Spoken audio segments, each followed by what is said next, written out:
স্কুলে উদ্ধার রাশি রাশি টাকা, 1,77,00,000 টাকা উদ্ধার ফোরম্যান কলোনির স্কুলে। স্কুলের দোতলায় বন্ধ ঘর থেকে উদ্ধার 8 বান্ডেল নোট। কাঁচরাপাড়া স্কুলে উদ্ধার রাশি রাশি টাকা, 1,77,00,000 টাকা উদ্ধার ফোরম্যান কলোনির স্কুলে। স্কুলের দোতলার বন্ধ ঘর থেকে উদ্ধার 8 বান্ডেল নোট।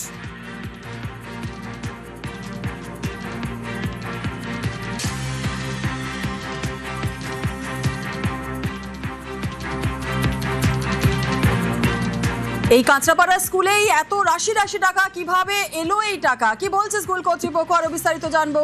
অরুণ আমাদের সঙ্গে রয়েছে। অরুণ, হ্যাঁ দেখো, কাঁচরাপাড়ার এই হার্লে স্কুল দীর্ঘ প্রাচীন একটা ইংলিশ মিডিয়াম স্কুল।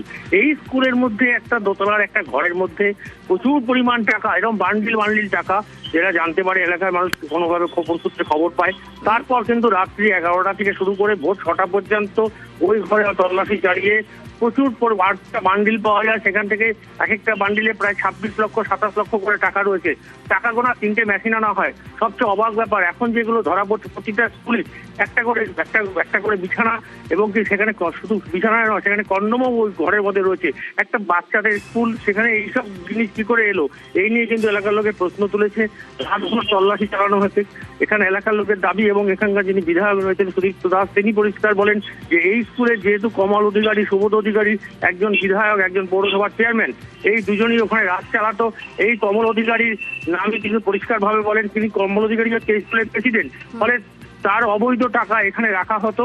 কারণ স্কুল কর্তৃপক্ষকে যখন জিজ্ঞাসা করা হলো, যিনি ক্যাশিয়ার রয়েছেন তিনি কিন্তু সদুত্তর দিতে পারেননি। তাকে বসিয়ে রেখেই কিন্তু রাতভর এই তল্লাশি চলে। অ্যাসিস্ট্যান্ট এবং যিনি যে তার যে অ্যাসিস্ট্যান্ট ছিলেন ক্যাশিয়ার, তাকেও কিন্তু পুলিশ জিজ্ঞাসাবাদের পর তাদের কথায় অসন্তুষ্ট তারা, যে কিভাবে এত টাকা, বিছানা, কন্ডম এখানে কি করে স্কুলের মধ্যে এলো। তারা সদুত্তর দিতে না পারে, তাদের কিন্তু আটক করেছে বিস্ফোরণের পুলিশ। এই ঘটনায় কিন্তু এলাকার লোক একটা চাঞ্চল্য সৃষ্টি হয়েছে। বাচ্চাদের থেকে 12 ক্লাস পর্যন্ত এখানে স্কুল হয়। এই স্কুলের মধ্যে এই ধরনের নোংরামো, কিভাবে একটা ঘরের মধ্যে এইভাবে টাকা এলো। এখানে এখন এলাকার মানুষ বলছে যে শুধু এখানে টাকাই নয়, এখানে কিন্তু বিধায়ক এবং তার পৌরসভা যিনি চেয়ারম্যান রয়েছেন কমল অধিকারী, তারা কিন্তু এখানে আসছেন, প্রতিনিয়ত যাতায়াত ছিল।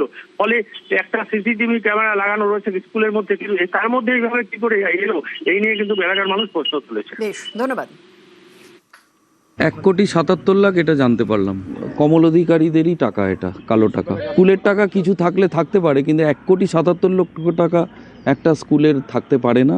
উনি এই স্কুলের প্রেসিডেন্ট হয়েছিলেন, উনি কাঁচরাপাড়া পৌরসভার চেয়ারম্যান ছিলেন, তার সঙ্গে স্কুলেরও প্রেসিডেন্ট হয়েছিলেন। সবাই বলছে কমল অধিকারী পুরো নিয়ন্ত্রণ করতেন, ওনার একনায়কত্ব চলতো এই স্কুলে। কারণ ওনাদের বাড়িতে রেড হয়েছিল সিবিআই এর, স্কুলটাকে সেফ কাস্টডি মনে করে হয়তো সেখানে রেখেছিলেন। ভালো করে তল্লাশি করলে হয়তো আর্মস এসবও বেরোতে পারে।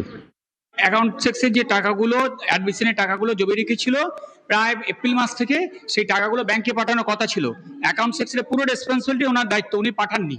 এটা অ্যাকাউন্ট সেক্সের টাকা, মানে এপ্রিল মাস থেকে ভর্তি করেছে সেই টাকা, সব ওনার কাছে সব হিসাব আছে। আর পুরো অ্যাকাউন্ট সেকশনের ম্যাটারটা অ্যাকাউন্ট সেকশন ডিলিট করতো। ওটা ওখানে কারো, আমার প্রিন্সিপালের কোনো পার্টি না। আলমারির মধ্যে থেকে একটা কন্ডোমের প্যাকেট বেরোলো। স্টুডেন্টদের সিক রুম ছিল, কিন্তু ওইখানে কিভাবে যে ওখানে গেছে আমার কোনো নলেজই নেই।